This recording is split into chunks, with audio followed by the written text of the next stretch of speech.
ఇప్పుడు మన మైలవరం శాసనసభ్యులు వసంత కృష్ణ ప్రసాద్ గారిని వారి స్పందన చెప్పాల్సిందిగా. అందరికీ నమస్కారం.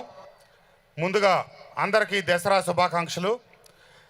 మేమంతా ఈ విజయవాడ ఉత్సవాలకి కర్త కర్మ క్రియ అంతా కేశినేని శివనాథ్ చిన్ని గారు, వారికి అండగా నిలబడింది ముత్తవరపు మురళీకృష్ణ గారు, ఎగ్జిబిషన్ సొసైటీ అధ్యక్షులు, అట్లాగే పట్టాభిరామ్ గారు, మన తేజస్విని గారు, వీళ్ళందరూ కలిపి ఈ ప్రోగ్రామ్స్ ఏర్పాటు చేశారు.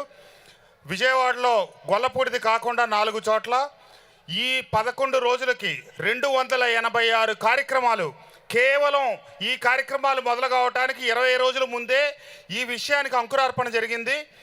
20 రోజుల్లోనే ఒక పక్క వర్షాలు పడతా ఉంటే ఇన్ని కార్యక్రమాలని సమన్వయపరిచి ఇంత భారీ ఎత్తున దక్షిణ భారతదేశంలో మన దసరా అంటే ఒకనాడు మైసూరే అని చెప్పి అందరూ చెప్పుకునేది కాదు. ఇక్కడ మన విజయవాడలో కూడా ధీటుగా చేయాలి.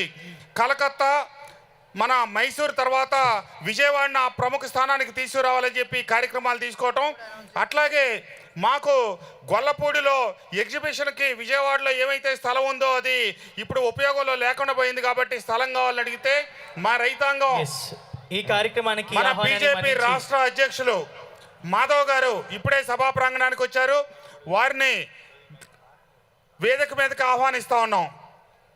కేశినేని శివనాథ్ చిన్ని గారు, అట్లాగే జిల్లా పార్టీ అధ్యక్షులు శ్రీరామ్ గారు, అట్లాగే గుంటూరు జిల్లా మాజీ చైర్మన్, జిల్లా పరిషత్ చైర్మన్ గారు పాతూరు నాగభూషణం గారిని కూడా వేదిక మీదకి రావాల్సిందిగా ఆహ్వానిస్తూ ఉన్నాం. సార్ రండి అన్న, మధ్యలోకి రండి. రమేష్ నాయుడు గారిని కూడా వేదిక మీదకి రావాల్సిందిగా ఆహ్వానిస్తూ ఉన్నాం.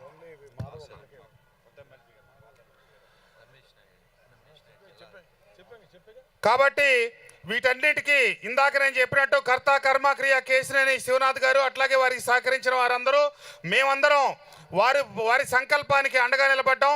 వీటన్నిటికీ మూలం చంద్రబాబు నాయుడు గారు, పవన్ కళ్యాణ్ గారు, లోకేష్ బాబు గారి ప్రోత్సాహంతో ఈ కార్యక్రమాలను ఇంత నిర్విఘ్నంగా చేయగలుగుతా ఉన్నాం.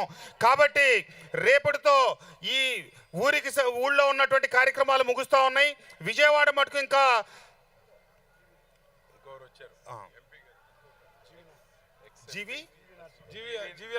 జీవీఎల్ నరసింహారావు గారు, మాజీ రాజ్యసభ సభ్యులు, బీజేపీ ముఖ్య నాయకులు, వారిని వేదిక మీదకి సాదరంగా ఆహ్వానిస్తా ఉన్నాం.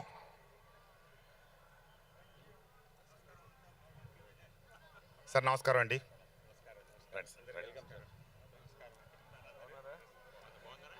ఇప్పుడు ఈ సభను